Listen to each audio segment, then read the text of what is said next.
Hello and welcome to our first 2022 CABREP event of the year, Success by Association, Building Up Black Real Estate Leaders, sponsored by our Diamond Strategic Partner, the Greater Los Angeles Realtors Association. I'm your host, Taunee English. I'm currently serving as GLAR's treasurer, as well as one of his C.A.R. state directors, and I'm also a CABREP's treasurer. I would like to first start with one of my favorite Dr. King's quotes. If you can't fly, then run. If you can't run, then walk. If you can't walk, then crawl. But by all means, keep moving. And that is what we want to share with you all today, is how to keep moving towards success or have more success by association. I'm sure you all have heard the phrase, you're only as good as the people you surround yourself with. Well, today, we want to share with you the importance of building key strategic relationships and rightfully position yourself for those relationships through volunteer leadership at your local, state, and national associations. I know for myself that the best byproduct of serving in leadership are personal growth, the ability to distinguish yourself among competition for listings, and most of all, being surrounded by other leaders who are passionate about our industry, such as our 2022 GLAR President, Anthony Volan, which you already know, today's his birthday. With no further ado, Mr. President. Hi, everybody. I'm Anthony Volan, the 2022 president of Greater LA Realtors. Taunee, thank you so much for inviting us today. And GLAR is very, very proud to be a sponsor of this event. All of you who know me know that my biggest passion and one of the big reasons why I wanted to run as president for GLAR is to bring more diversity and more diverse leaders to our association.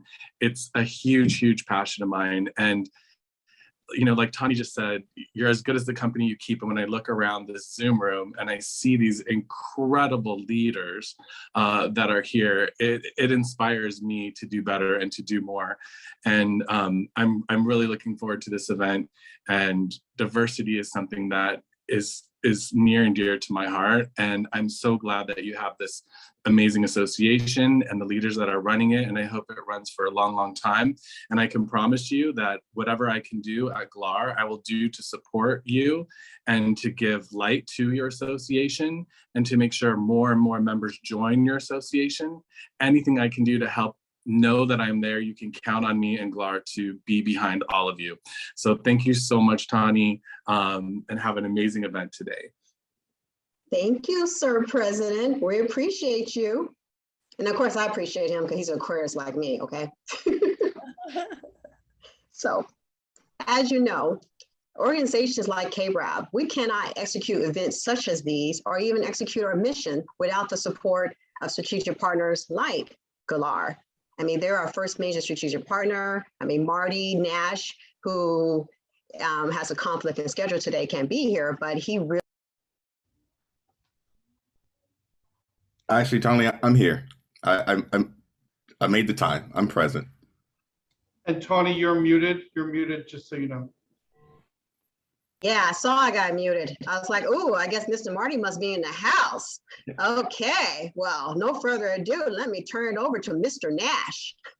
Thank you so much, Taunee. It's a pleasure to be a part of this organization. And for me, the reason why not only personally I support this group, GLAR does as well.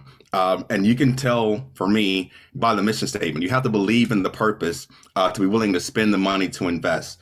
And so believing in the mission statement of this organization and being raised just to say on a personal level and professional, if you don't invest in yourself, you can't expect other people to do that. And so being the first major sponsor, that was me saying, I believe in this organization. I believe in the work that it's going to do. I also wanted to send a signal to every other organization that's involved to step up and do the same thing. And when I look across this room virtually, and I see so many pioneers that were the first in many things, what ties into the mission statement that you guys have and what makes me want to really support you guys more is you understand it's not enough to be the first. You have to do the work to make sure you're not the last. And so I think this is what this organization is striving for. This is what this organization is doing. And on behalf of myself and GLAR, I'm so proud to be a part of this. And I'm looking forward to supporting this organization any way we possibly can going forward. Thank you, Taunee. Thank you, Marty, for your support. We do appreciate it. And I would like to talk about our upcoming GLAR events, which you're all invited to. On February 25th is our headshot day. And you know, some of you do need to update your headshots. I mean, I'm not gonna name any names, but I'm seeing some that are 10 to 20 years ago. So please come out and update your headshot, please. And that's gonna be on February 25th again. And in the chat, I put the link to the calendar so you can reserve your spot. And also, March 10th is our installation. It's going to be live from 5 to 9. We're going to be doing West Hollywood style. So we want you to come out and support our 2022 officers, which Anthony Volins, our 2022 president, Tom Swanson, our president-elect, and myself as treasurer, and Janine Gershon as treasurer-elect, and our 2022 board of directors. It's going to be a blast. So, and it's also sponsored exclusively by our MLS. So get your tickets now, and it's in the link in the chat box. There's the link. And for now, I'd like to turn it over to our hardworking secretary, who's also 2022 South Bay Women's Council Madam President, Novalette. Thank you, Taunee. The picture's so funny. Thank you again. Malcolm Bennett meant a lot to many of us. I can't think of one word that would capture his brilliance, humor, kindness, and as we know, he was full of love, lots of love. Through inception and through the first year of CABREP, Malcolm proudly served as president, and we are so proud to be part of his legacy. Please, let's have a moment of silence in Malcolm's honor. Thank you. Okay. Thank you. Now, okay, let's introduce our visionary founder, Ms. Evelyn Arnold. Go ahead. Okay, thank you. All right, so now I'd like to introduce a living legend amongst us. She has endorsed segregated real estate in the 1960s to become C.A.R. Director for Life and 2018 California Distinguished Realtor. Please join me in welcoming my adopted mother, Ms. Evelyn Arnold. Good afternoon, everyone. Am I to go ahead and make comments at this time? Yes, we can hear you. Yes. Okay. I want to thank you for joining in the celebration of Black History Month, presented and produced by the California Association of Black Real Estate Professionals. I would like to thank C.A.R. leadership for all the support given to the organization since its inception.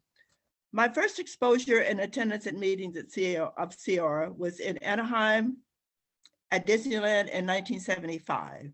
There were approximately 600 to 700 Realtor Director members in attendance. There may have been 10 to 15 Realtors of color serving at that time that were there. As a person of color, I wonder why more Realtors of color were not included or present. Not really thinking about why again, I found my way around as best I could. Feeling a little intimidated to say the least. I was serving as president-elect at that time of the Compton-Linwood Board of Realty for the year of 1976.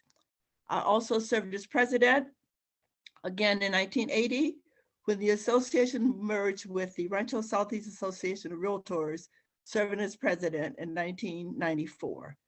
Because of my experience as a member of color, I noticed how difficult it was to get an appointment at C.A.R. My son, LaFrancis Arnold,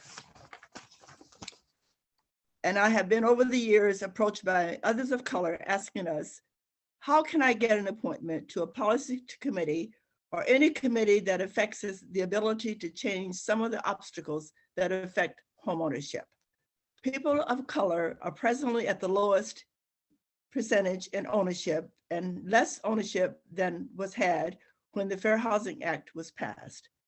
As the number of Realtors of color increased, that were directors and others, an idea that I had came about So I spoke to past President Bill Brown, Malcolm Bennett, Ruth Hales, and others. My thoughts were by coming together as a body of numbers would be more effective than as a single member requesting change of the ideas and concerns. A meeting was scheduled, discussed, and a vote to move forward was approved. As real estate professionals, we are hosting educational forums and Zooms with some educational components dealing with financing, importance of home ownership, and how to protect the assets for you, your heirs, and the importance of credit. I would like to thank you for your attendance and share with you some thoughts as follows. You can look ahead, you can look behind. What is written cannot be changed. We cannot change the color of our skin. What we can change is how we feel about it. We cannot change a pain-filled past. What we can do is change how it affects us. We cannot change how others may feel about who we are and where we've been. What we can change is how we see it, how we use it, and how others use it to our benefit or detriment.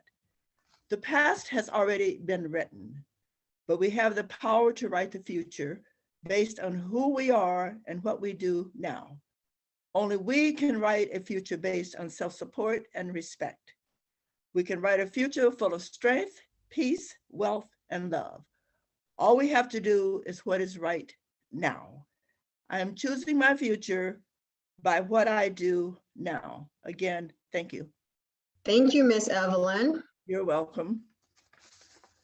And thank you for paving the way for us.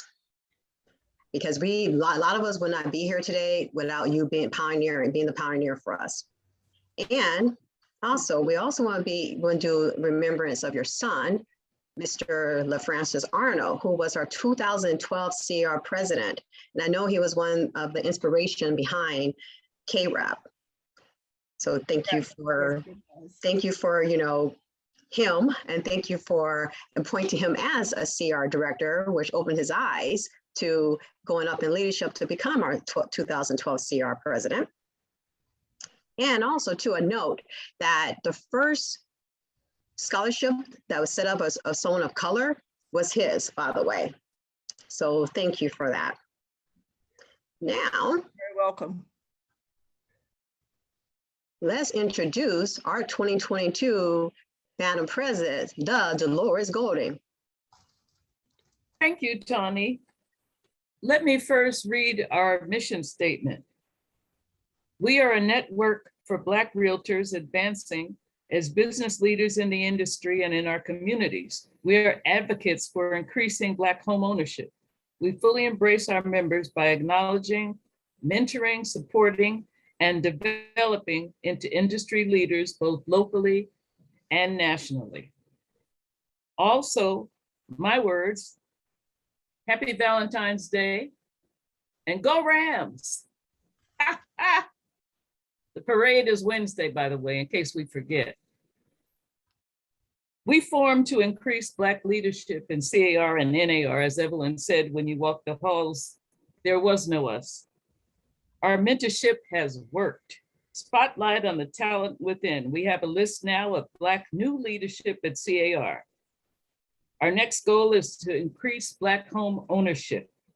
Ownership starts at home. So we are encouraging, mentoring Black realtors to buy that first property. We are working with other Black groups to create special financing to close the widening gap of Black home ownership. We will work on a program to educate school-age children on the rewards of home ownership. 2022, show what together we can do. And I must say, I talked to my son, who's a school teacher downtown LA, and I said, you need to make an app for children about home ownership. So that's something we need to work on. They only look at their cell phone. So if we could make an app about the joys of home ownership and the advantages, I think we can get into their mind. Thank you all. And we're on with our program today. In keeping with this new leadership we have at C.A.R., I want to introduce our 2022, I can't even say 2022. leadership team. Of course, you know me, Dolores Golden is the president of California Association of Black Real Estate Professionals. We have Leon Townsend, our president-elect, Taunee English, our treasurer since 2020, Novelette Witt, our secretary since 2020, our executive committee, Bill Brown, Evelyn Arnold, Kevin Brown, Ruth Hales, Christy Thomas, Crystal DaCosta, Deborah Bright Laney, Dorinda Francois, Melrose Ford, Stacy Harris Green, and Ted Brass. Congratulate the CABREP members who are serving as 2022 committee liaisons and chairs and vice chairs. They are Janet Dorsey and BJ Ward, committee liaisons. Our chairs and vice chairs, see, we've been working hard at this. We've got Tim Ambrose, Vice Chair of Fair Housing and Diversity Forum. Deborah Bright Laney, Chair of Fair Housing Policy. Barbara Clemens, Liability and Risk Management Issues Chair, Transaction and Regulatory. Judy Covington, Vice Chair Federal, Taunee English. Chair of Investment Housing Subcommittee, Ruth Hales. Vice Chair of Fair Housing, Tangi Leverett. Chair of Federal, Chicky Nowicki. Hey, Chicky.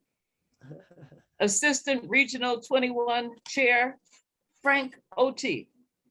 Common Interest Development Issues Chair, Home Ownership Housing, Janet Palacio. Vice Chair of Credentials, Gerald Taylor. Vice Chair of Global Real Estate Forum, Crystal West. Vice Chair of Investment Housing, Novelette Witt. Vice Chair of Reimagine Conference and Expo Advisory. It doesn't have the name of that person. Who's the name of that person, Taunee? Actually, I'm Expo and Reimagine. Investment is Crystal West. Yeah, Crystal West is investment. Housing. Oh, okay. Okay. The way it's down here, you can't tell. Okay. Congratulate the CABREP members who are serving on advisory committees for C.A.R. or as trustees. Dr. Leon Townsend, exec committee member. Denise Wilson, exec committee member. Taunee English, strategic planning and finance committee. Crystal DaCosta, CREPAC trustee. Linda Clinton, impact trustee. We also have Sharita Smith, the AE of the Burbank Association of Realtors, and she's the Association Executives Advisory Committee member. Marty Nash, AE of the Greater LA Realtors, Association Execs Advisory Committee member. Melrose Ford, Legal Action Fund trustees. Join our association. Taunee has probably put it in the chat already how you can join. We take everything except Bitcoin and crypto magic, but come on and join us. And thank you for your time. And thank you for spending Valentine's Day with the greatest leaders in C.A.R. history. All right, go team. Thank you, Madam President. First off, let's see here. I'm sorry, but we seems to be having some technical difficulties here and Bill's trying to get on. So if you can do me a favor, Ms. Dolores, and explain more, talk about how we used to meet in our past meetings and how we used to do that. That would be great while I help Mr. Bill. Oh, okay. Well, we used to meet after our regular C.A.R. meetings in the evening so that we can discuss what we learned that day and who's on first and what's going on with issues. But we also found out after we formed this group from Melrose Ford and our northern friends, they used to meet at lunchtime and do the same thing. But a lot of our committee people that are on our executive team had to go to special dinners, so they couldn't meet until late in the evening. So that's why we could never get it together for lunch, but we met all over the place. In bars, in restaurants, all over. And then we started meeting in private so that we can really get organized, because we couldn't have all that outside noise from cars and things going on. But we got it together with the help of Malcolm, and Bill Brown came and got us together, and Frank Odie named us the BBC, Black Business Caucus. And then after we got organized, we had input from a lot of our folks from all over the great state of California, and we came up with our new name. So we are incorporated and ready to roll. And when we roll out that home ownership program for our real estate people, we expect everybody to own property. Even if there's 3 or 4 of you that need to get into it together. You don't have to leave where you are. Just buy property wherever you can in the state of California, not Nevada, even though theirs is cheaper, but we know why. They don't have this wonderful weather like we do. And they don't have those low, what do you call them? Those utility bills. I have friends in Las Vegas and they cry every summer because their bill is so high. But we are working forward and we're looking forward. And Leon will be our president next year. You ready, Leon? Where's Leon? Always ready. There you go. I knew it. See, there you go. That's why you're the president-elect. But all of you that are interested in leadership, make sure you let us all know about it, because we're anxious to get this ladder moving. Like Evelyn said, we got to keep moving, and we expect to keep moving. How's Taunee coming? Have you let people in yet? Nope, she's still on hiatus. Well, while we're waiting, does anyone have any announcements about things that are coming up this next couple of weeks that we should know about? I will say that our Multicultural Real Estate Alliance this Thursday at 12 noon, we're having Liz Chow, who, if those of you in Lower California know, she was one of the first Black title reps for years. She was the only Black title rep. So she's going to give us a lot of history from how real estate was created down here. And the famous thing she's also chairperson of the Consolidated Realty Board's memorial. They have found out that it has a original adobe. So the city of LA is giving them money. They named a street after him that is on Don Felipe. So she's going to give us a lot of history from when Blacks first originated California. And I'll put that in the chat also, so that you guys can see and come on down via Zoom while we're still Zooming. It's like Judy has her hand up. Judy, unmute yourself. Judy Covington. Yes, I just want to remind everyone that on March 2nd, which is Ash Wednesday, it's also a special day for me, but that's here nor there. We have our legislative day, our first legislative day of the year. So don't forget about that. It's important that we attend, and it's important that we bring as many realtors as we can along so they can understand what it is that we realtors do towards our legislatures, and also in advocating for homeowners' private property rights. So don't forget March 2nd, our first legislative day. Oh, great. Thank you for that, Judy, because Thank you, Judy. it came as a surprise to some, because we're still going to Sacramento in April. But when we saw March, we thought the date was changed. So thank you for that information. Taunee, are you back on? I saw your face for a second. Oh, she disappeared again. Scott, what'd you do to Taunee? Hi. Hello, hello. I am back. All right, are you on with your program? There's Yes, Scott. I am. Hey, Now- Scott, happy birthday, belated. Okay. Now I Thank have yes. Now I have the pleasure of introducing our special guest speaker who embodies leadership. He is an inclusive leader who has made space for diverse leaders to have success at our state association as you can see from the number of our very own CABREP members serving as part of his leadership team. His vision of Stronger Together will allow both our C.A.R. staff and our C.A.R. leaders do their best work. So with no further ado, our 2022 C.A.R. President, Mr. Otto Katrina. Taunee, thank you very much, and good afternoon, everyone. Thank you very much for allowing me to come before you today. It's nice to see on how this organization is expanding and just going outside the box, thinking different, and I really appreciate everything that you're doing.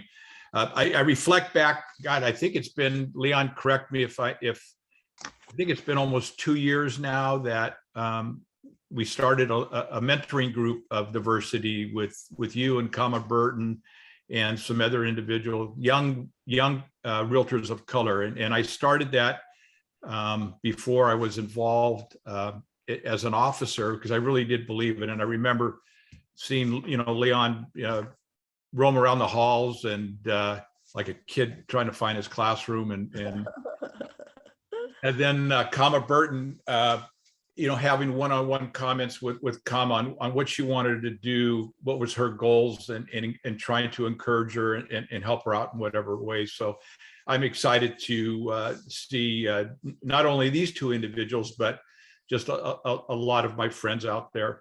I wanted to start off with just a Martin Luther King quote, if we could, that it says, I do think that there must be a centralized leadership in the sense that, say, in our struggle, all of the leaders coordinate their efforts, cooperate, and at least evince a degree of unity.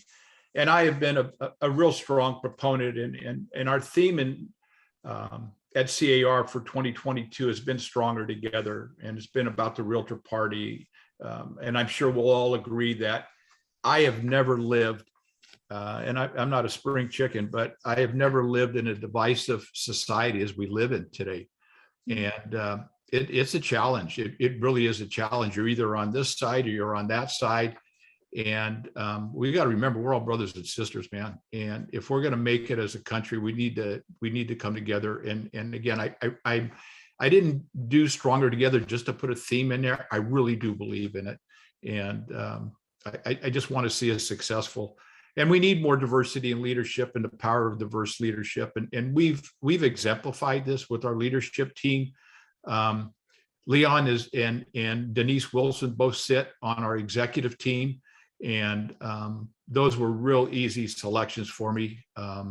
I had a good rapport with Leon. Denise, I didn't know to the extent that I know Leon, but I've been real happy with her. She's a woman of faith.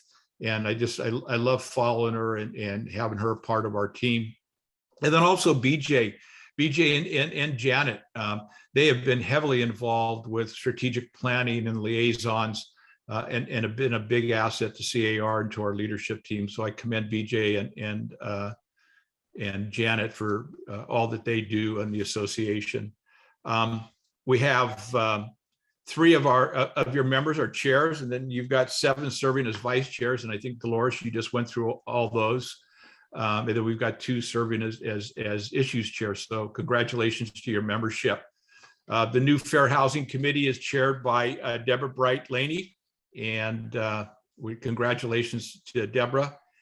What I wanted to also talk about is that when one is inclusive, embrace diversity and leadership, it inspires creativity and drives innovation. And no other time that I can think of that we need innovation right now. And statistics show that diverse companies attain approximately a 19% higher revenue than monolithic companies on account of greater innovation. And diversity and inclusion provide organizations with many benefits, including better access to talent and higher levels of engagement and trust. And that trust is something that is missing in our society today. The lack of trust continues to keep on diminishing. And if I could throw a plug here in regards to trust, I think on March 17th, the Diversity Committee, we're going to be holding a book club. And the book that we're reading is called The Speed of Trust. And I invite you all to join in that discussion. It'll be an hour-and-a-half discussion on that.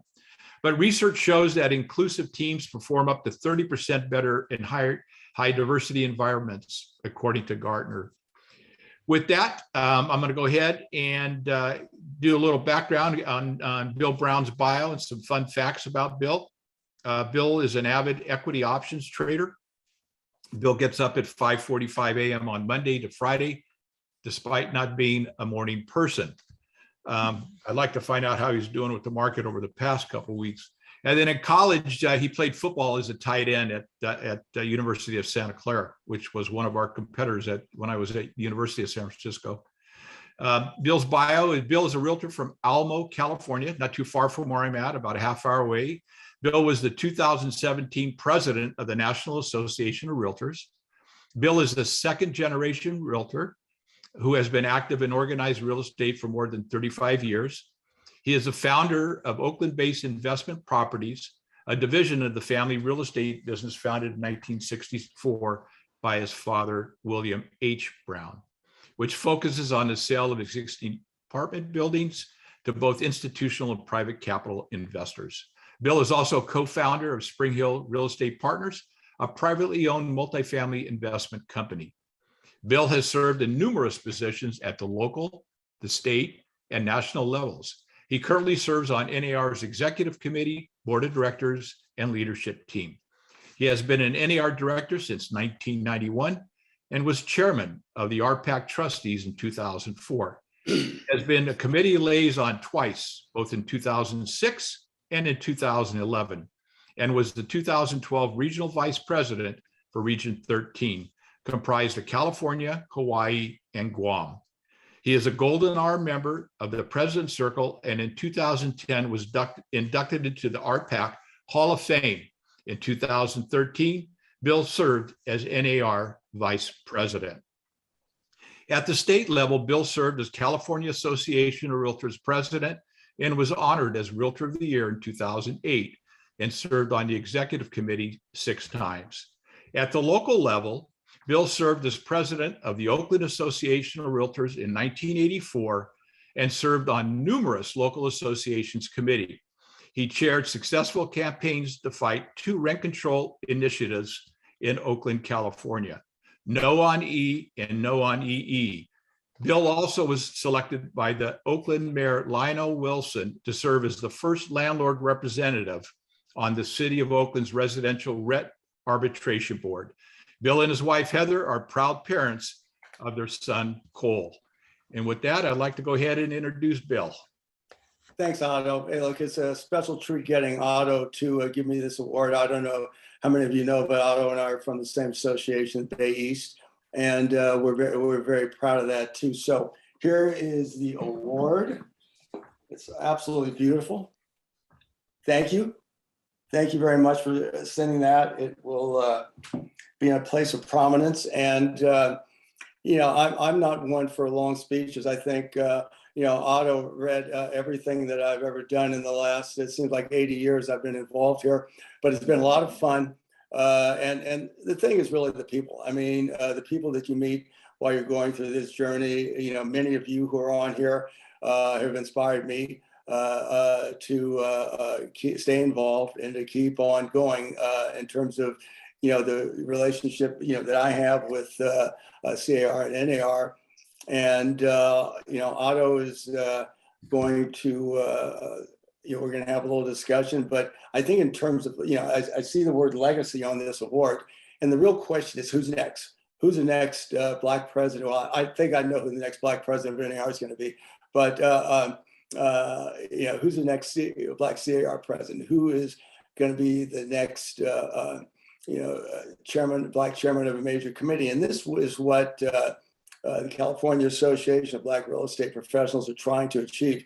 Not necessarily not a handout, but just opportunity to move forward. So, I mean, I think that opportunity is there.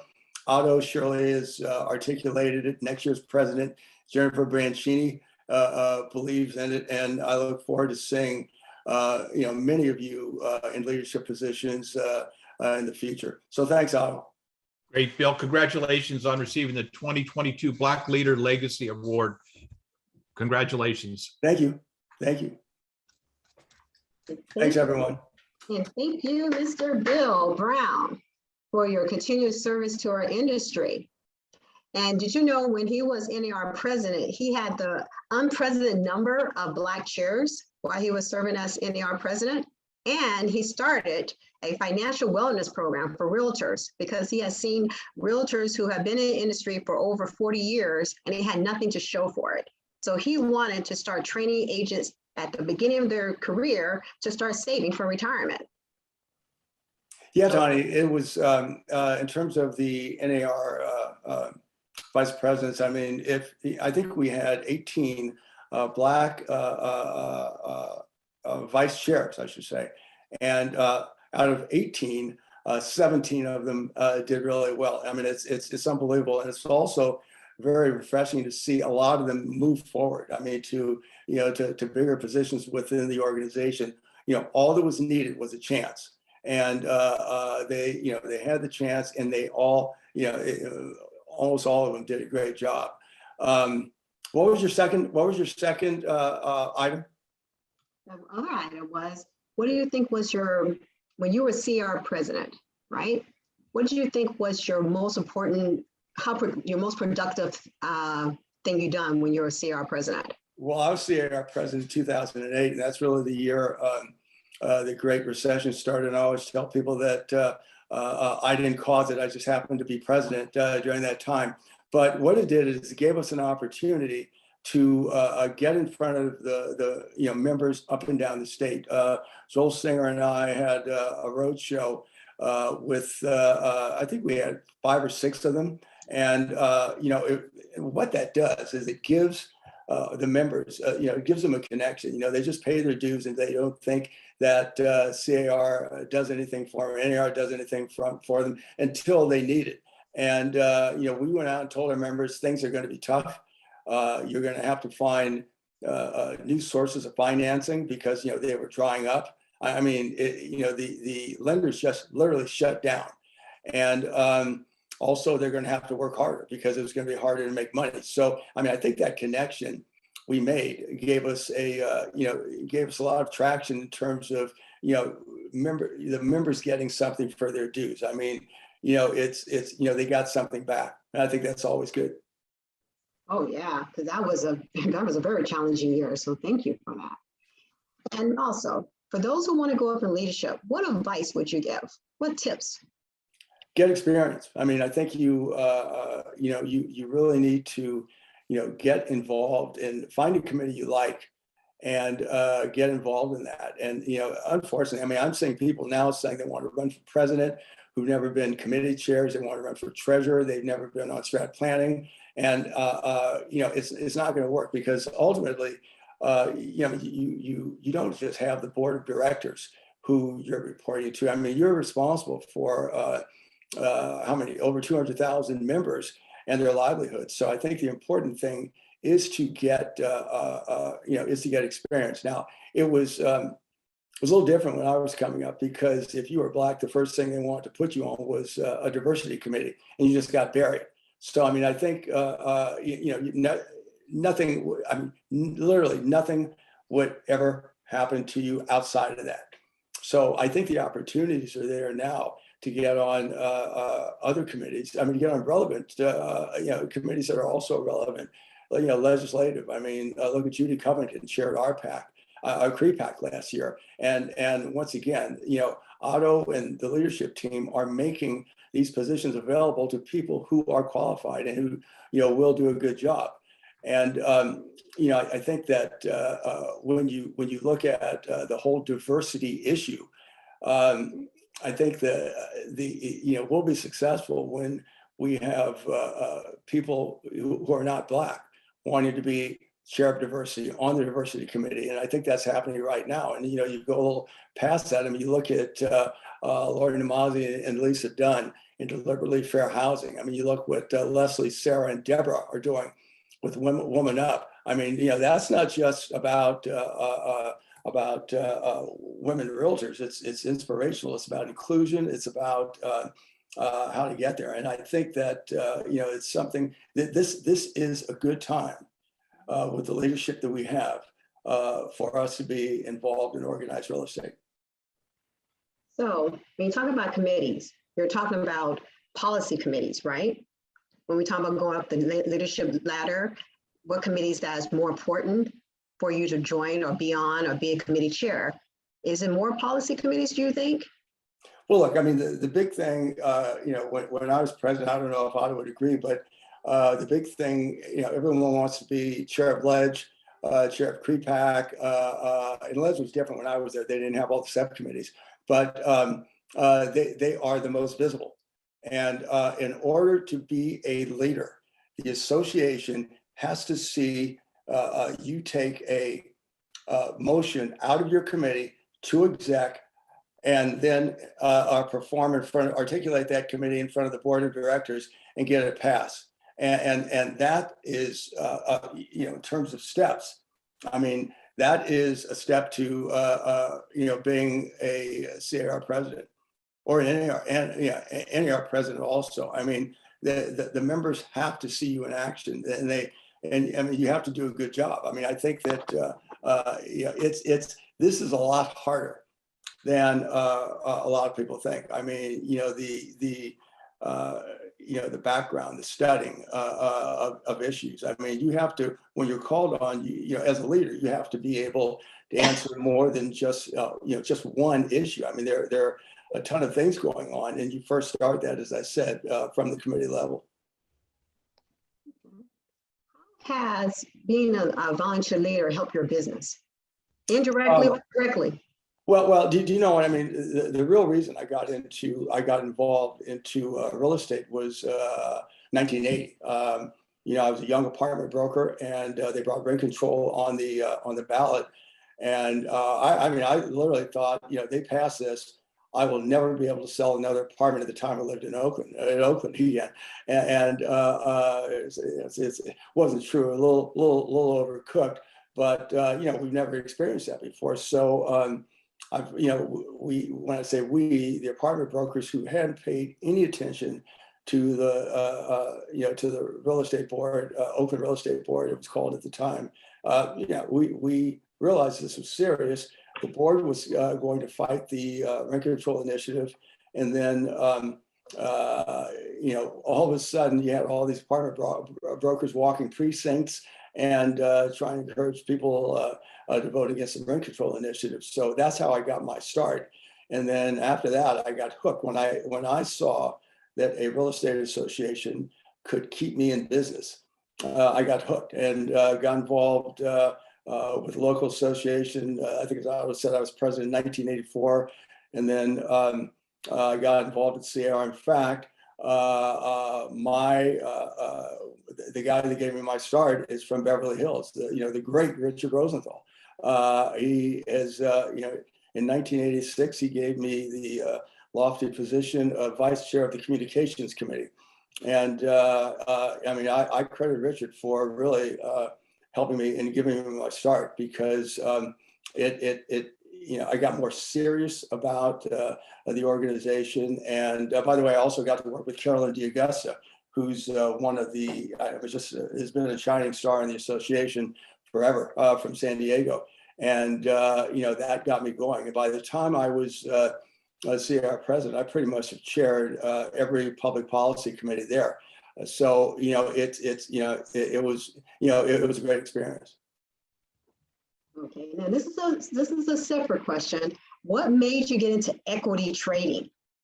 As you wake up every day, Monday through Friday at 5:45 a.m., okay, and you trade for a few hours per day. How did you get into that? 6:30 to 1, because I love the action.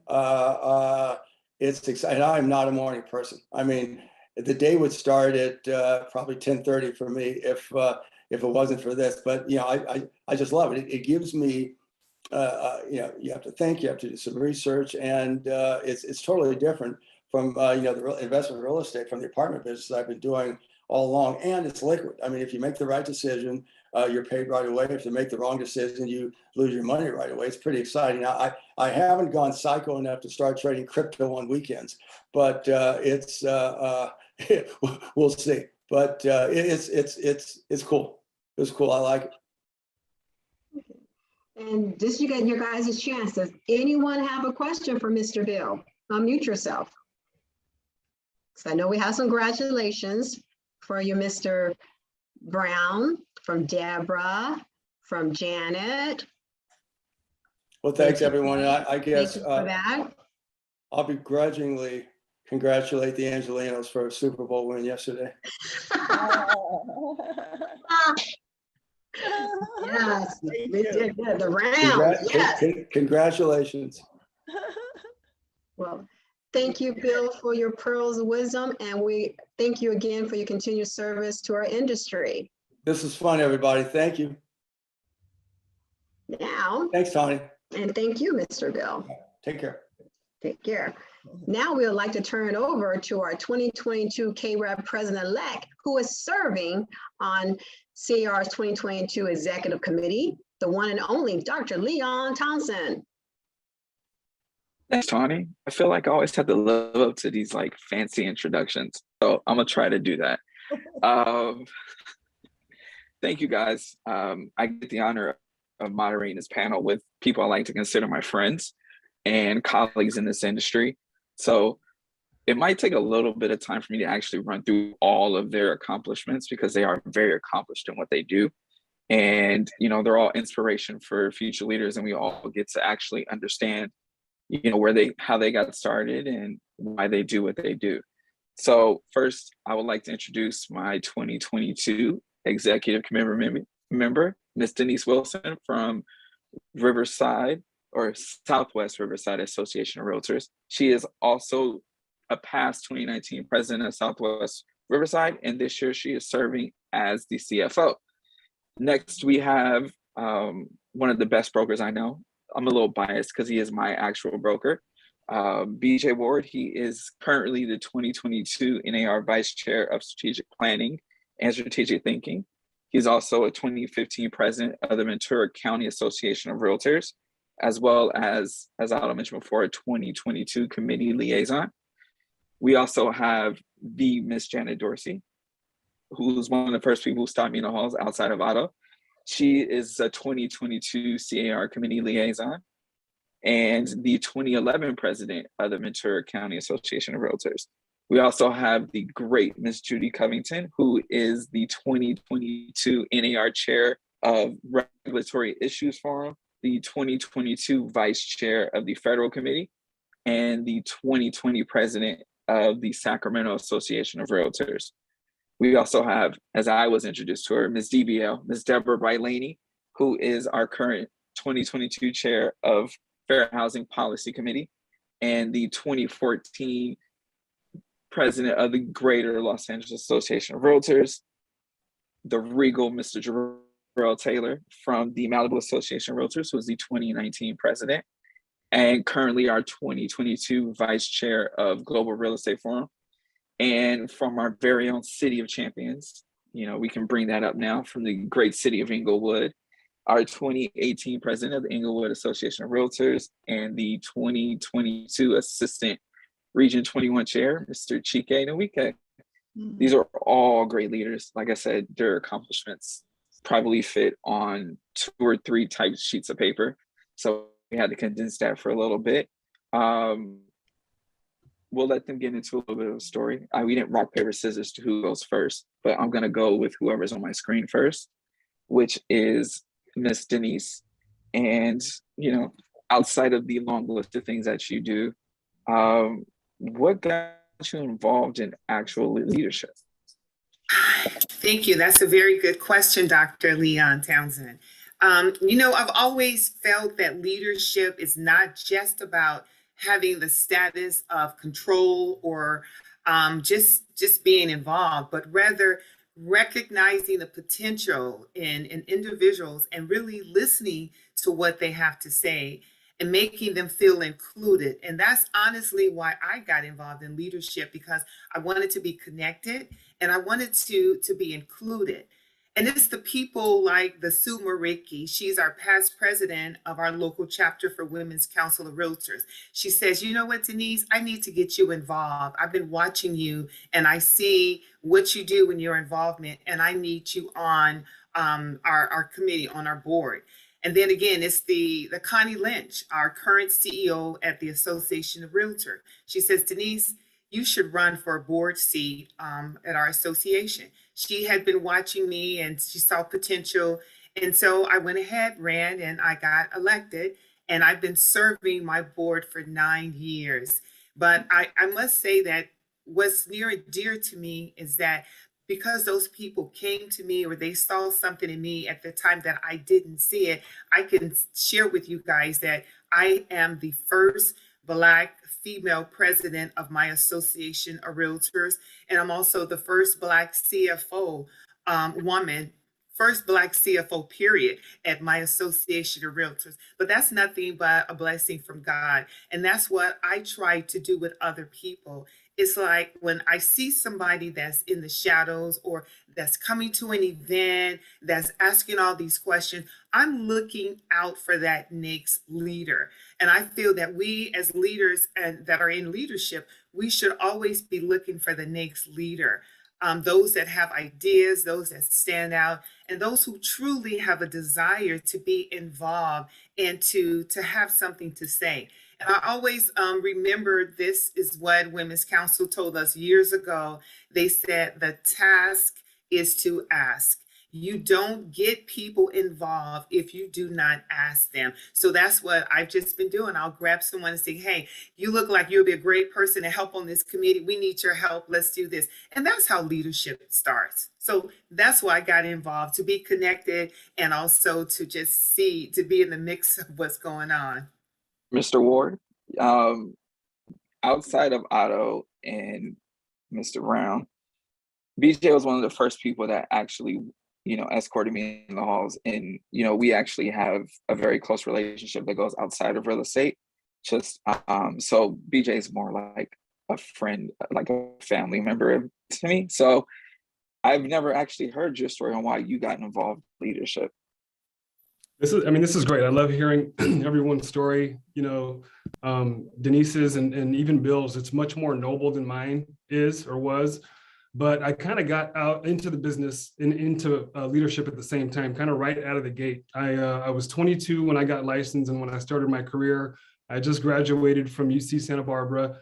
And the fact of the matter is the industry was not like, it wasn't glamorized then like it was today. It wasn't seen as sexy. It wasn't deemed as for young people to be like a viable career at the time. But it was something that I jumped into. I was actually interning under Diana Bull in Santa Barbara my senior year of college. But the main reason is I just wanted to meet people. There were not very many people my age who were in the business. And there were certainly not very people who looked like me who were in the business. And I just wanted to find a way to connect to people. I was at a small brokerage at the time, and I figured that it was a way for me to, to just get involved and to be in the know. And naturally, like Bill said, the committee that I jumped on was the Equal Opportunity and Cultural Diversity Committee that has since sunsetted here locally, or the missions have merged. But I kind of started there. And I think for me, I learned very early on that it's important to give back. I learned that we, if you want to be in this industry for the long haul, you have a duty and an obligation to, at some point in time, give back to your association. And I preach that, and I'll sing those, I'll sing that thinking all day long now that I'm a little bit more seasoned in this. But I got in it for very, I don't want to say selfish reasons, but it wasn't as noble, like I said, as anything that Denise said. That's from the committee standpoint. As far as why I got involved in leadership when I ran for the board of directors and officer positions and president, that was a little bit different. That was because I was told that my input was valuable, and I was told that I was needed at the association. So again, that was a little bit different. I had grown a lot since then. And then I kind of entrenched myself in volunteer leadership, and I developed a passion for it. And I realized that in doing so, I was working with a very committed team, and we had a responsibility to our members, and we took that very seriously. And that's something that I'm very proud of. I'm proud of that time that I spent. I'm not as involved locally as I was then, but I'm proud of being involved at the point in time that I was. I got to work with Janet and learn and know Janet very well. And I look very fondly on all those memories. So thank you, Leon. Of course. And I admit I'm probably one of the top 5 members of the Janet Dorsey fan club. I think we're grown to, we're like 30 members, but we're very strong in our appreciation of the one and only Janet Dorsey. Because if you haven't met Janet Dorsey, you really should, because she is amazing. I'm just saying. Leon. My first reaction is I only have 30 members. Because we start small. It's all word of mouth. Like, just like how real estate, we start, we go word of mouth and then we just expand. Before you know it, we're a mob. You're too kind. It's so funny. I'm listening to everybody, and I don't know if everybody knows this, but I am an introvert. And so my path in leadership has always been, I feel a little bit reluctant in terms of wanting to be that person who's a leader, but I'm also one of those people who likes to fill a void. I feel like since I got into real estate, I have always just been contributing. I was first licensed in 2002. I came to real estate from telecommunications and software background, where I was managing fairly large organizations and more technical. And so my first entree into contributing at my local association was on the MLS committee, and at a time when the MLS was really getting going with being online and switching into more robust online MLS systems. And my entry was because we were switching MLS systems, and it was, pardon my French, it was a freaking mess. And so here I come in, I'm thinking I'm going to fill a void and really help the association out with filling that void. And I think that I did. And from that point on, my journey into leadership was more because of my contributions and then just being tapped, right? Other local leaders saying, we could really use you over here. And then, you get that disease. Okay, I'm going to go ahead and volunteer over there too. And then when it came to getting involved beyond our local association, it was just because my local association leadership said, we want to put you on as a C.A.R. director and get involved there. And I have to admit, my first C.A.R. meeting was the meeting that I think LaFrancis Arnold had initially started to announce his first run for president at C.A.R. And I was awe-inspired by the process. It was the number of people that were involved, the critical issues that were actually being discussed at C.A.R. My mind was open to a world that I didn't really understand that C.A.R. had the kind of impact legislatively that it had until I actually saw it. And then I just got hooked, right? I mean, I don't see anybody here that doesn't actually just get reeled in and hooked into that whole C.A.R. process. Once I got involved, I think that some of the leadership that was there, they see you and then they're kind of watching. Are you going to stay involved? What are you going to do? What committees are you interested in? And then people like Bill, I see Bill in the background here, people like LaFrancis, other people within C.A.R. said, stay involved, stay involved. And I kept going, well, I don't know if I want to be involved beyond this year, right? And I think that encouragement was really necessary for me. And I think it's necessary for other people too, because you are a needed voice. And if you stop coming, you disappear, your voice disappears, and others don't get a chance to see you and then aspire to that as well. I think I'm going to pause there and not go any further, because I could probably talk for a whole lot longer, but I'm going to let somebody else talk about their leadership journey. Still all great information. I know I was introduced in a committee meeting to Judy, and they were like, you need to speak to her. And I'm like, I've never seen her before. Like, And then I saw her speak and I'm just like, we need to be friends. So I would love to hear your story of how you got into leadership, Ms. Covington. Thank you. And thank you for those kind words. It'll be 25 years this month that I got my real estate license, and 23 years this month that I got my broker's license. I started off in a small firm, and I had two managers that had just impeccable integrity. So I kind of followed their lead, and I went to our main meetings every week. I didn't miss a main meeting. I was in real estate to learn as much as I possibly could. I had a previous career in telecommunications. So I thought real estate was behind the 8 ball in technology. So I thought it was important for me to try and understand what the industry was all about. So I attended meetings just voraciously in all of the education components of it. And then in 2003, I was asked to be a director, but prior to that, we had a gentleman named Bill Nunley, who was our first African-American president. And he told me that he wanted to see me as president. And I just kind of shoved him off and said, yeah, right. But he appointed me to the grievance committee. That is a committee that I would recommend to anyone that's new, that's coming into the business, because that committee really teaches you how to stay out of jail.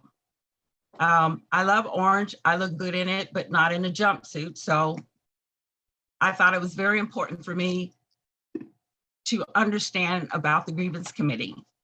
And then the next committee I was appointed to was Government Relations Committee.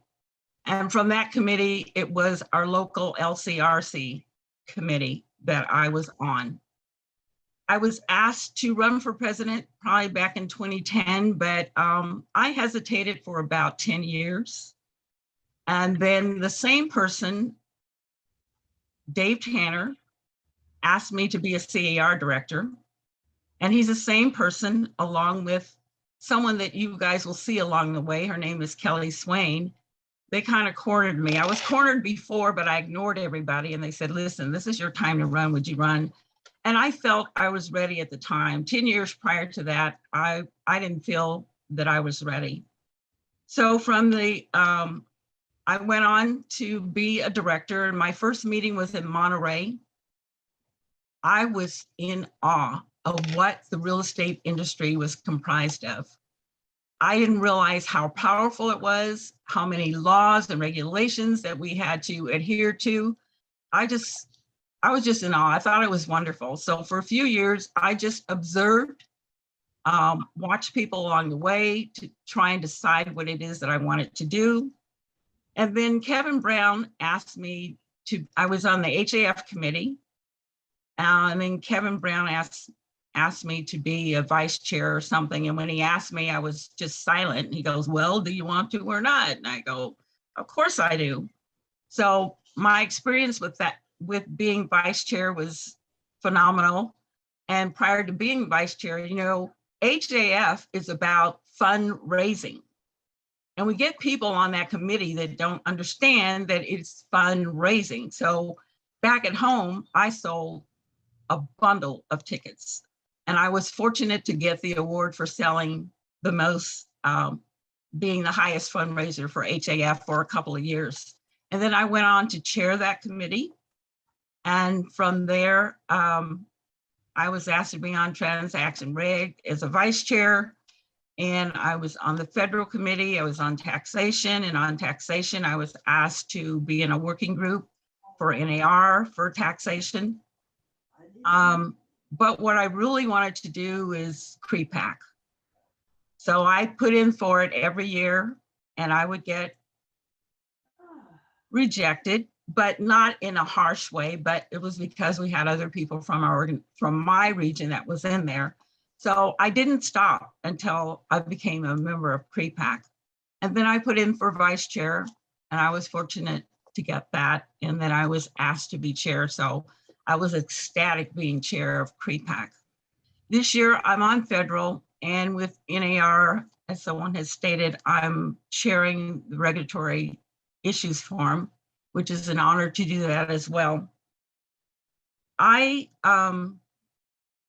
think of leadership as paving the way for others. I'm saddened by the fact that I was the first Black woman to be president of our local association. I think it's an honor. At the same time, I'm saddened because this is the year 2022. So what I try and do is move people along or help people to understand what it is you need to do in order to be a viable contributing member of any committee that you are on. So I strive to do that every day. I do believe that, as Frederick Douglass would say, power concedes nothing without demand. It never did and it never will. And you have to first demand of yourself to be the best so that you can be an example for those who are coming up behind you.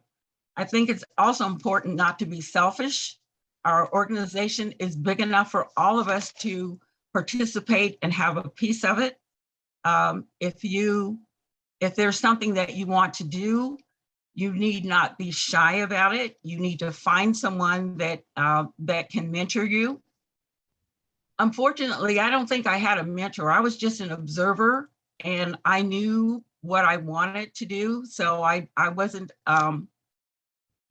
offended because I saw other people get mentored along the way.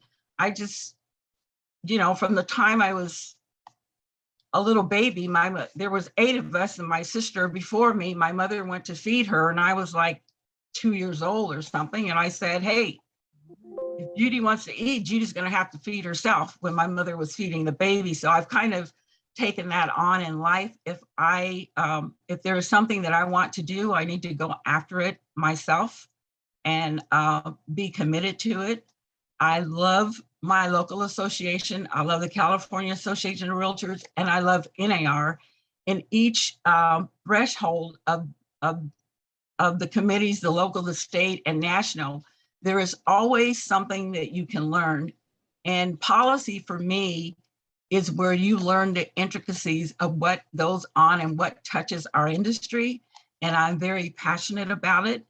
And I encourage people to go on the policy side. I mean, it's nice to do other things. It's nice to, be on the education committee or be on the diversity committee. Like Bill Brown said, I didn't want to be pigeonholed. If I'm going to be pigeonholed, I'm going to pigeonhole myself. So with that, I will be quiet and thank you. I can't top that. I love the story about, with your family, because I'm the oldest of 6. So I know exactly how that goes, especially when you have 4 sisters. It gets pretty hectic at night or even during the day when it comes to food. And Miss Brightlini, or Miss DBL as I know her, I've heard your story, but for those who haven't, I would love to, we can fill them in on, who your family is and what got you into real estate as well, and leadership. Okay, Dr. Townsend. All right, well, first of all, I believe in giving honor where honor is due. And of course, I give God all the glory and the honor. But my grandfather, Daniel W. Blue, and then also my uncle, who all of you know, Malcolm Bennett, are responsible for me being in real estate. The way I got into leadership, I guess it was kind of unexpected. And I started off in '89 as a real estate agent, sales in Inglewood, the fabulous Inglewood now. And then after being in Inglewood for 7 years with Century 21, then I switched to the Sunset Strip. And I've been on the Sunset Strip ever since 1995. And I joined the association. At that time was Beverly Hills Greater LA Association of Realtors in '95, sat back for a minute and then started getting involved. I joined Public Policy Committee, which is now called Government Affairs, in 1999. And at that time, you know, it was a real eye opener, because when you're in sales, you get your license, you're just selling, you know, you belong to C.A.R, you know, you belong to a board. But when you really, you know, start connecting with people and you see how, you know, with public policy, they're interviewing the mayor, interviewing people that are running, and you're like, wow, this is just a whole different side of real estate.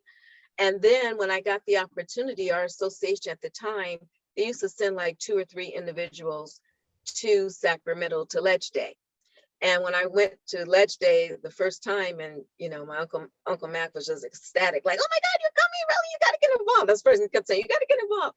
So when I got to Ledge Day and I saw all these realtors, and it wasn't like they were there like back in the day, Century 21, you go to that many realtors just because they're getting like award, top award. No, these were realtors that were serious, that they were there to talk to legislators and to make sure that the laws affecting housing, you know, that they were doing the right thing as far as legislation. And it was just amazing. It was like a whole different side of real estate that I'd never been involved with. So from there, it started off really wanting to make a difference. Then I started getting more involved with the association and different committees. At one time, I love to give back. I love to support my communities. At one time, I was on 5 committees, I'm sorry, at the association. So from there, I started getting involved and joining, going to the meetings. The first couple of years, the association paid for me to go to Ledge Day. Then I got to a point where I would just buy my own ticket and fly up for the day and go. So that really was an eye opener. And it was amazing because when I went to C.A.R, and this was like back in 2003, 2004, there was hardly anybody that looked like me. I mean, if Uncle Max said, hey, I'm going to be in such and such meeting, come find me. It didn't take me but a split second to look for him because there was not that many other Blacks that were in the room. So I could, you know, spot him right away. But, and then Robert Layton is the one that suggested that I run for director, because I was on a lot of committees and always at the association, I was everywhere. So I ran for board of director. And then it dawned on me when I ran for board of director, and of course, at that time, the membership elects who's going to be on the board, who's going to be president. I don't think we're doing that anymore, but the membership elected, and I was really surprised. And it dawned on me like, wait a minute, who else has been on this board? And I did some research, and then one of the employees there did some research. Come to find out, I was the second board of director to be on the board at the association. So then from there, you know, I ran 2 terms, and I kept looking. I'm like, gosh, you know, I'm sitting under all these presidents. You know what? I should really make a difference. I should really go for this. But had you asked me prior, I would never have said I would be president. So I went ahead and ended up running for, I was treasurer. Then I became president-elect and president. So I was the 2014 president for the Beverly Hills Greater LA Association of Realtors. But the sad thing about it is I was the 111th president. So the first one, 111 years it took to get an African-American president, a Black president. Terrible. So from there, you know, I've been the first at the association, the first to be Realtor of the Year in 2009, the first to receive the William A. Garland Award, the first Black treasurer. It was just, I'm just the first at the association. So, and each time that I was becoming into these positions, I would always keep trying to open the door, you know, not only under the Black community, but other cultures too. But we have to remember that when we get our foot in the door, don't crack it, push it open so that others can come through, because they might be coming in by 2 by 2, not 1 by 1, but push it open, you know. And at that point, I got really involved and really more passionate, because people have a tendency to think that realtors, at least back in the day when I got into the business, to think that we were one step above a used car salesperson. They thought that we drove these big fancy cars and we had all this money, but they don't realize the things that we had to go through to get that sale, how much time is in between when we're not getting paid. But that was the opportunity I felt for me to make a difference. So I was chair of the Cultural Diversity Committee for several years, and I started thinking out the box, started doing things. We had backpack drives in underdeserved areas. I decided, God gave me a vision to have a first-time home buyer class in Spanish. I don't speak Spanish. I mean, just a little bit, un poco, buenos dias. And we did that, and we kept doing a lot of things, and we started hosting the first-time home buyer classes in all areas. But, being the first, being an African-American, being in leadership, it's not easy. Because we are the color that we are, we don't get accepted, and the bar is always raised higher. So I've learned in my life to keep the bar even higher than what is being presented to me, so that if some chance I miss the mark, I'm still above where they've tried to define me, where they've tried to label me to be as an African American, as a Black person. So it was a challenge, and there was things that were not publicly correct that I had to deal with. Being a president, I felt sometimes I'd be in the boardroom. I get teased a lot because I have a cross collection. Anybody knows me knows I wear a cross every day. I have a 20-year cross collection, so you probably won't always see the same one. But that's where my strength, that's where my faith came in. I mean, when I went in that boardroom and I sat at that table, I felt like Jesus, the Last Supper. I know that someone or someone's are gonna, come against me. But I do also know that no weapon will prosper against me either. So, I stood strong on my faith. I had to learn to not let all my plans that I had planned be exposed at one time, because there was always someone that was coming back trying to be vindictive and whatnot. My whole presidency as president-elect, I spent most of that year studying the bylaws, reading them, because I sat on the board already like 6 years before I became president, and saw how people were on the board, didn't know the bylaws. Every time a president comes on, they were changing the bylaws. It's almost like you're in a country club. And that shouldn't be the case. But I knew that I was going to be tested once I became president. So I had to make sure that I had my bylaws. I put them in a 3-ring binder, had Post-its, notes. So anytime I was in the boardroom and somebody said something, knew which page to go to right away, to stand and support what I was going to, whatever emotion or what I was going to put into play. It was just a lot of, it was some prejudice I experienced. I really did. It's unfortunate, considering that was 2014. And then we look at now where we are and some of the things that Martin Luther King and others have sacrificed their life for. I'm sure they're probably rolling over like, oh my God, I gave up my life for this, and they're on earth and the same thing is still going on. I mean, sometimes it's like we get ahead and then we get back, we move back. But being in leadership has allowed me opportunities to meet different people. I feel like I've made a difference. I've always encouraged people of color to get involved, and always trying to encourage even just realtors as a whole, because there's some bad actors out there that make us look bad. And if we do something wrong, we're going to get the worst of it because of the color of our skin, which is unfortunate. But it's just something that I felt it's great. I don't regret being in leadership. I think it's an opportunity. It hasn't killed me. It's made me stronger, and it's made me better. And I'm able to really reach back and help others to make a difference as well, because I think it is important in our profession for us to always be, striving. My motto is excellence, always, never negotiable. So, and that concludes my remarks. Thank you. Is that copywritten by any chance? If you're interested, it will be. No, Deal. It's in the making. It's in the making. Good point. It's in the making. Just saying, opportunities everywhere. Copywritten. Yeah, it's in the making, but for sure. I mean, that's just, we have to have some type of vision. We have to have some type of standard that we have to live by, because there's always going to be somebody to label you, define you. And I just learned that whatever they say, let them say it. I know who I am. I know whose I am. And, that's what it is. Sure. Can you top that? I definitely cannot do that.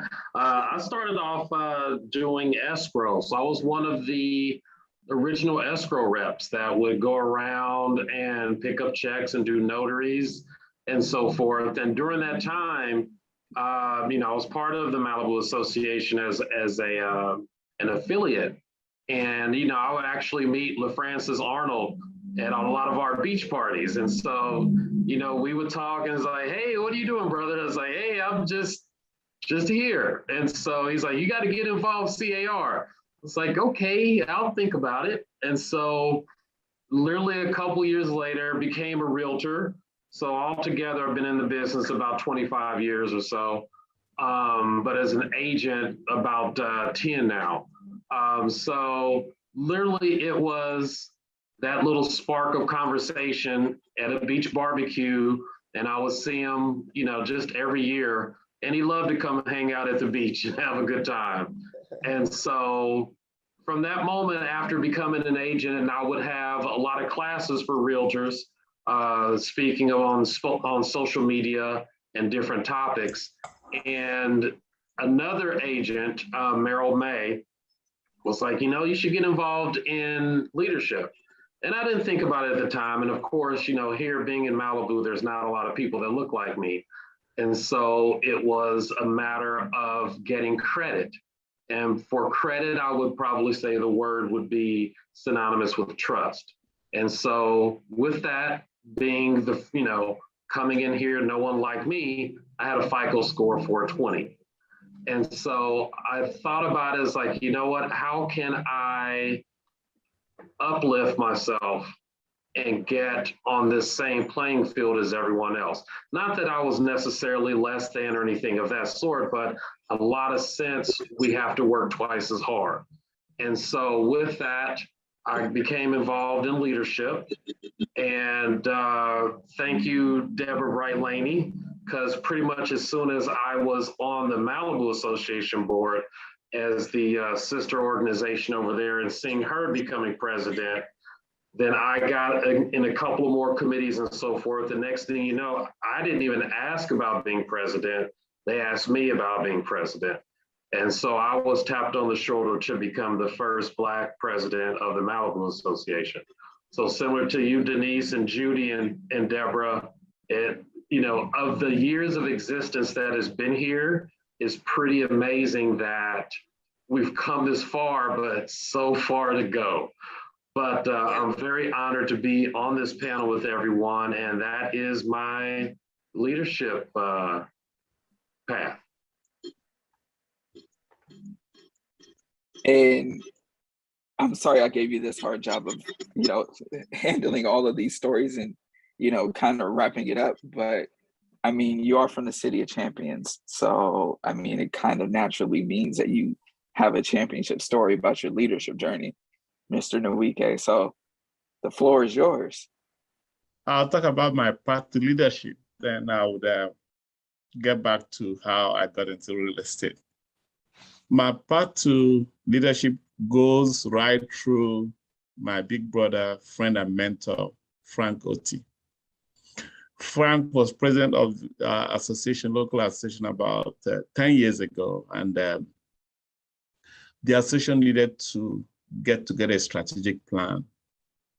And Frank knew a little bit about my educational background, having studied city planning back in Nigeria and in England. And he said, Chike, do you mind serving on this committee that would do a strategic plan for the Inglewood Realtors? And I said, sure, I'm all glad to do that. And we had a grant from N.A.R. to do that plan. And a gentleman, I don't remember his name now, flew from the Midwest to join us and help us articulate a plan in Inglewood. And we spent like 3-4 days huddled together at the Scientology Center, I remember, in Inglewood, putting together that plan. And after the work we did jointly in that plan, Frank now came again and said, Chike, do you mind going to Ledge Day in Sacramento with us? I said, what is that? He says, it's It's going to be a huge gathering of about 1,500, 2,000 realtors. We're going to go to the state capitol and lobby for rights and lobby for organized real estate. I said, that sounds like fun. I'll gladly go. And the association sponsor for me to go to that. And after that, I got involved, got elected into the board, and the rest is history. Now, my story is a typical immigrant story. And I don't know how many people are first-generation immigrants here, but I studied city planning in University of Nigeria, and I did a course at the University of Manchester in real estate financing in the 90s. And we come from a country where there's a whole lot of topsy-turvy politically in the decade of the 90s, and I decided to bail because it was no longer safe for professionals to hang around and say, earn a living and speak up for what is right in the country. So I left Nigeria in 1996 and emigrated to the US. My first job was in Inglewood. I was washing dishes at an African restaurant called Saris at the corner of Hillcrest and La Brea, opposite the Inglewood post office. My pay was $3 an hour washing greasy dishes in that restaurant. And I did it for a couple of months, for about a year, I was washing those dishes at $3 an hour. And I saved enough money there to register for the California Basic Education Skills Test. They call it CBEST. And I saved about $45 to register for the CBEST exams. And I was lucky to pass the exams as first trial. And I became a substitute teacher at the LA Unified School District. And remember I said earlier, I had studied city planning and I had worked for a real estate development company in Lagos, Nigeria called LandQuest. So the pull to get back to real estate was still strong, but I knew that real estate being a sales job and the seasonal nature of sales jobs, that it might be difficult for me to make a full-time living, paying my bills straight with a sales job. So I knew I had to have something to fall back to in terms of a steady income while I'm trying to get back full-time into real estate. And I started substitute teaching in early 1997 at LA Unified. I eventually took up a job as a full-time special education teacher in LA Unified, I believe in 1998. About the same time I got my real estate license. And it was interesting then because I got super excited about real estate back in those days. There was a low cycle then. It was a buyer's market. I think that was a little bit after the earthquake. There was a whole lot of inventory at that time. There was, I don't know, those of you who are old enough who remember the era of golden feather, selling off hot properties. And I did well in that cycle. My first deal was at 656 Royal Linton. I used a Discover credit card for $10,000 to buy a house. And I turned it around and I was working on it, going to Home Depot to buy cement and blocks and all that. And a gentleman, I still remember, he still remains my friend till tomorrow. Pastor Rob Sutton walked up to me and said, "What are you doing?" I said, "I'm trying to fix this house to flip and sell." He said, "I love this house. I'm going to give you $25,000 to walk away." And Rod, we did the papers in escrow. Rod was a contractor. He's still a contractor. He picked up the house from me, and I moved on to the next project and the next project and so on and so forth. So I do, going back to how Frank helped me in leadership. I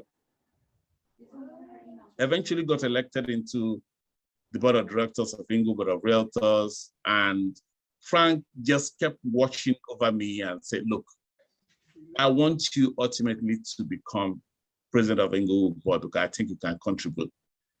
But we had a major structural problem, and everybody at the board knew we had a major structural problem. Our staffing was wrong. Our messaging was wrong. Our board composition was also off-skilled a little bit. And I stand on the shoulder of leaders like Franco T, Pauline Knight, who were president before me, who tried as best as they could to restructure the board, but it was a problem. And we knew that if we didn't restructure that board was going to die a natural death. In fact, during that period, there were 2 takeover bids on the board. First of all, we tried a merger with Southwest Association of Realtors, and we found out that our books were off-skilled. Nobody wanted to touch it. It was that bad. And subsequent, after that, South Bay Association of Realtors also wanted to take over the board. And they also found out that we had some endemic structural issues that had to be dealt with and had to be solved. And we told ourselves, look, why are we doing a good job of shopping around to sell off this board that is historically Black and brown, that's like 100 years old? The Inglewood board this year is 99 years old in existence. And we addressed some issues that were germane and basic to the communities that we serve. The issues of low percentage of Black ownership of homes, access to credit. And we knew that if we got swallowed up in a bigger board like South Bay, for example, some of these issues that are peculiar to our community will be drowned out permanently. So we said, look, we need to do a good job of restructuring this board so we can retain that voice that we needed so badly in our local community. And we got to work. We said we needed to let go of the staff that we had at the board at the time. It was difficult because we actually had to consult attorneys and see what are our options. Can we let go of staff without any major legal liability? And we got lucky. Cynthia Moroki, who was on our board, had a husband who was an excellent attorney. We couldn't even afford those legal fees at that time. And Carl, Cynthia's husband, I call that a love letter retainer. Basically give us a break on a legal retainer that could have cost us tens of thousands of dollars, which we couldn't afford. Carl basically took on the job of helping us restructure the board legally without having any major legal implications on the board in terms of letting staff go. So we found what our options are and let the present composition of the staff that we had go. At a point in, I believe that was 2016, 2017, we were left without a board without staff. And Pauline Knight, myself, Ken Bryant, Franco T, we were taking turns going to serve at the board as staff. That was how bad it was. We were taking turns basically going to the board and doing day-to-day things that staff could do because the staff basically like quit on us and walked away. But we got lucky and we reorganized. And one of the defining moments of my presidency in Inglewood board, and I will say I'm really proud of that we achieved together that year, was hiring a professional staff to take over the board. And when we did that, you could see the difference between night and day. Today, I'm proud to say, as treasurer of Inglewood board, after having served 2 terms as president, that we have a balance sheet that is so solid that we can pay our bills for close to a year without even thinking about it. And that is providence, that is hard work, that is teamwork, that is commitment to excellence. That is what we have achieved together as a team of professionals who believe not just in Inglewood, but they believe in the fact that together we can do this, and together we can preserve this board that is 99 years old, serving this community that need these services of not just advocacy, but access to home ownership. Thank you very much. Thank you all. I know we're getting close to wrapping up here, so we'll make this last question a minute. I know you guys kind of touched on it, but I'll start with Mr. Ward. I still like to call you Mr. Ward. How has leadership helped you grow, and one thing that you think you can pass on to those future leaders that are waiting for that opportunity or not sure whether to dive in or not? Yes, thank you, Dr. Lee. And I will be very succinct in my response. I know we're kind of tight on time. And so just to answer the question, how has leadership helped me both personally and professionally? I think that, I've been a volunteer for like in Realtor Association related endeavors for my adult life, really. So I think it's helped me in very clear, in very significant and very identifiable ways, both professionally and personally. I mean, if you think about it, I got into the business at like 22. So I'm starting the business, I'm learning about real estate, and I'm learning how to be an adult, at the same time, like how to pay my bills and just how to function as an adult. And I'm also taking on this leadership responsibility. So it's all like a clear kind of a parallel for me. So, but I look at it in kind of, three ways. I think from the very beginning, I've been a sponge. Even with the notes that I've taken today, listening to all these people on the panel, I've just been a sponge. I've constantly, opened myself up to learn and to gain new, insight. I learned how to articulate myself by being a volunteer. I've learned how to run board meetings. I've learned how to, when I was treasurer, how to look at a balance sheet, and all that stuff has incorporated into my business. So secondarily, I think my business and my company is better for it because we are a group that's in the know. We know what's going on legislatively. We know what's going on with everything that's a part of C.A.R. And volunteerism is a part of our culture. If my office, it's a part of who we are and what we do. And I think lastly, just the relationships that I've been fortunate enough to cultivate over the last 20 years. I mean, I remember when I found out we were having a baby, I was in Sacramento marching to take our picture in front of the Capitol when I got the phone call. And then one of the first people that I told was a director at the time. So from that extreme to, vacations to kids' play dates. So it's the personal relationships that I've been able to generate that are so meaningful to me. And I think, and I didn't have this as one of the three, but I think I'd be remiss if I didn't say that being a volunteer has been good for business. And I'm sure I can speak for everyone else. I'm sure, but I'm confident that a lot of the other panel members will corroborate this. You don't get into doing something like this for the bottom line. You don't do it for the business. But the fact of the matter is that it has been good for my business. I mean, there's realtors across the state, some of you that I even have on this call that I can see your faces, where I've referred business, and I can go to my clients and say, hey, I know a great agent in South Bay or in San Francisco, and that behavior has been reciprocated. So it's definitely something that I can kind of point to and say that it's been beneficial to my business. So I've grown in every way, shape, or form that you can imagine as a 22-year-old and now as a 40-year-old. And I have, but I have a lot of association-related relationships and experiences to thank for that. Thanks. Over to you, Ms. Dorsey.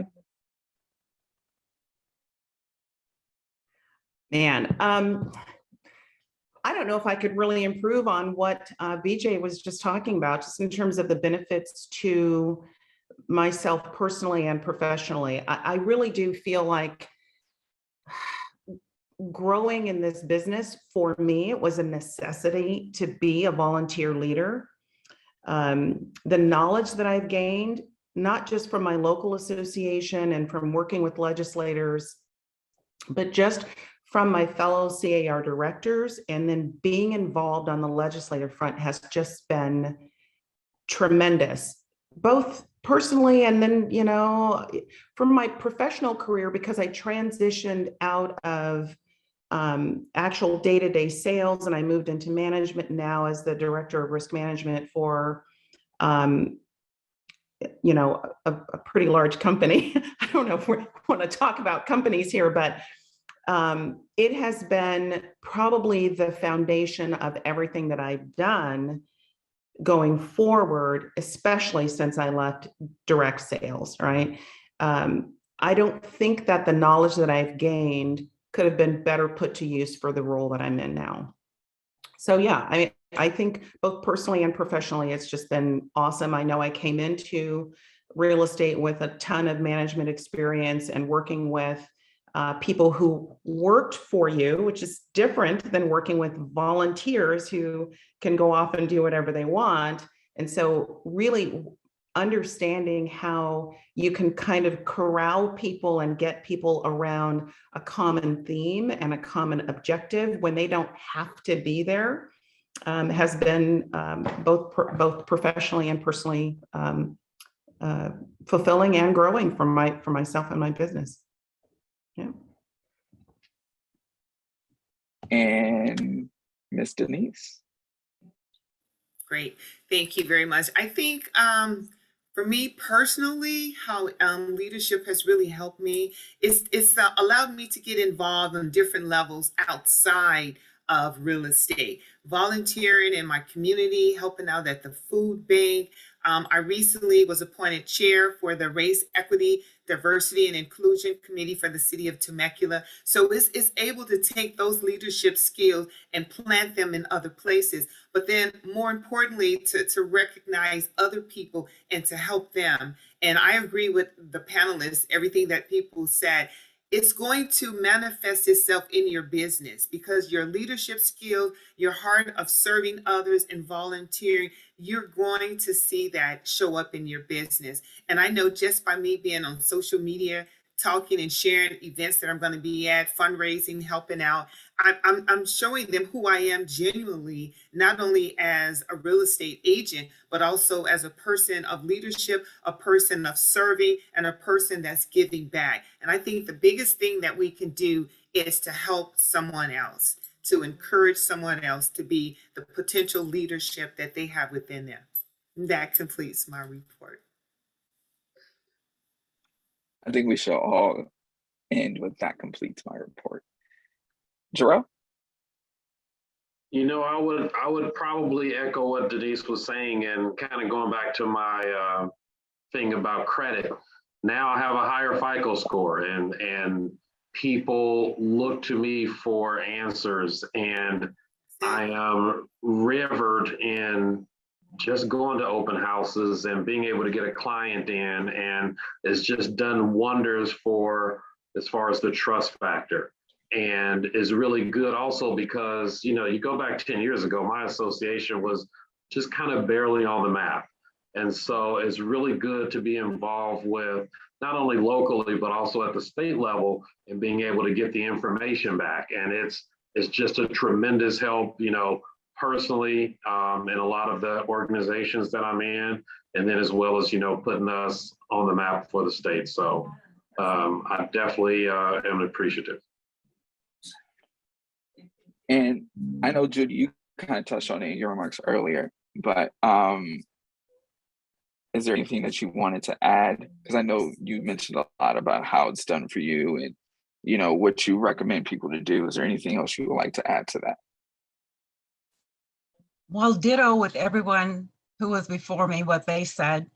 But for me, giving is so important. If I receive, it's just a byproduct. I come from a family of volunteers all the way back to my grandparents. My father was 82 years old before he gave up heading a crab feed for his community. My mother volunteered. So giving is what's really important to me, giving back and taking people in. For those who accept, I am grateful. For those who don't, it's their loss.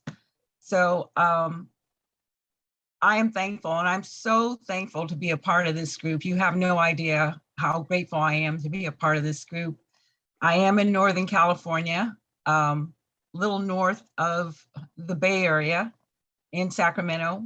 So, you know, realtors like me, we have quite a few, but we're far and few between. So I'm grateful to be a part of this group. I learn every time I'm with this group, just as I learn with my local association. You guys are going to be offended by this, but we are one of the best. We truly believe, at least my LCRC, that we are the realtor party. I totally believe in professionalism, and I believe in when someone disrespects me, they will know it, but I do it in a way that I take the high road, so that it's a learning, and it's not something that would be adversarial. So thank you so much, and I am honored to have been on this panel today with all of you, and I'm honored for those who came before me, Dolores Golden, Evelyn Arnold. I'm just so appreciative of you all. Thank you. And Chika, anything else you'd like to add? How has leadership helped you grow?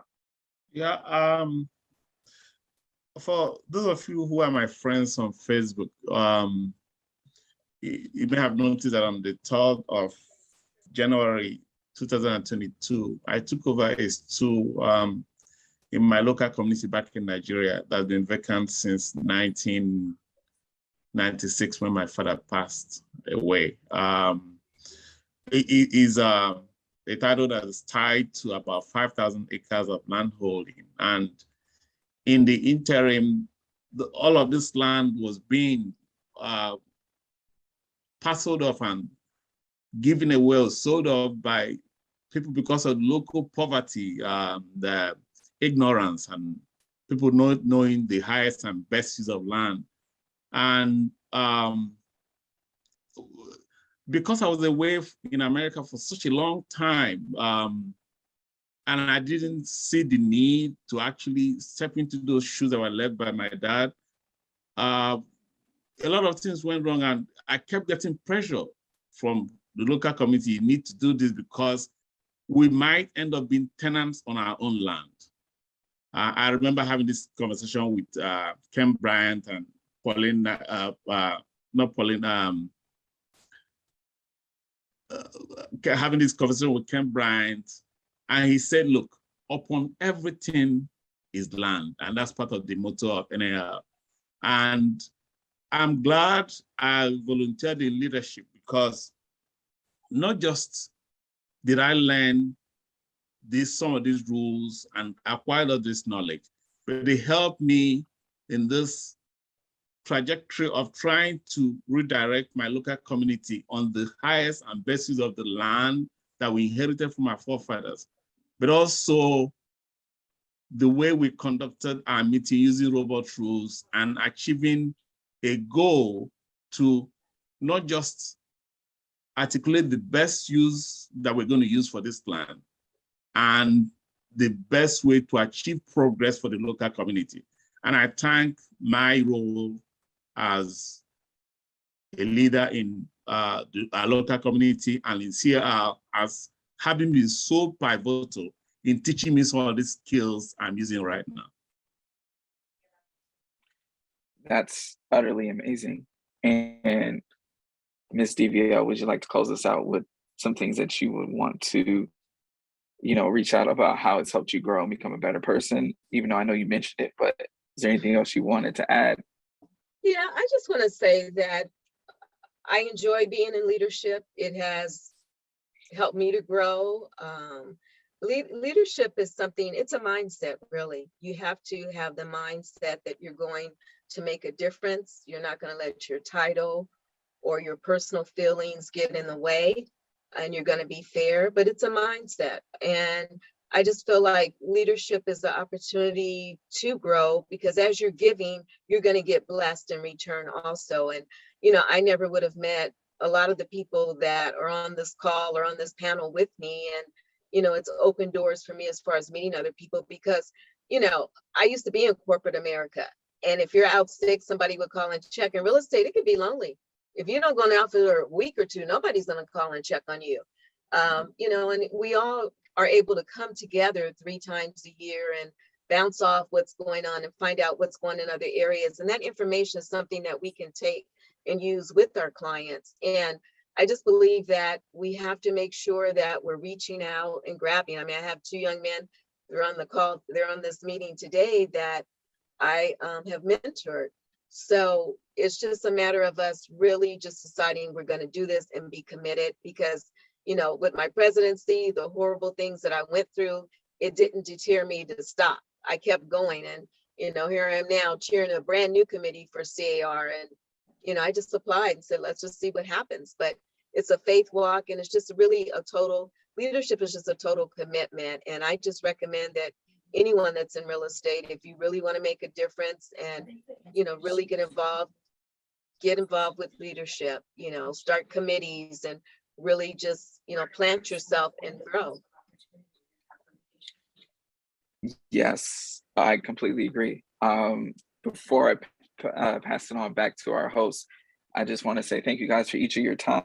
You guys are all inspiring, and your journeys to leadership and what you're going to do now and done before are inspiring, especially those like me, because I know that, you know, my leadership journey is, you know, I would be remiss if I didn't mention someone who's on this call who tapped me on the shoulder first, that allowed me to get to meet every single one of you guys. She's not expecting this, but the first person who tapped me on the shoulder of leadership is Susie Dunkel Soto. And without her tapping me, I honestly don't think I would have met any single one of not only these panelists, but a lot of the people that I met at my state level. So, Susie, I know you weren't expecting this. I know you don't really like recognition, but thank you. And I want to hand this back over to our host. Thank you all again. And it's been an honor and pleasure to share my Zoom screen with you guys this afternoon. Good job, Leon. Thank you, our President-elect Leon. Thank you so much. What a great job you did, along with our panelists.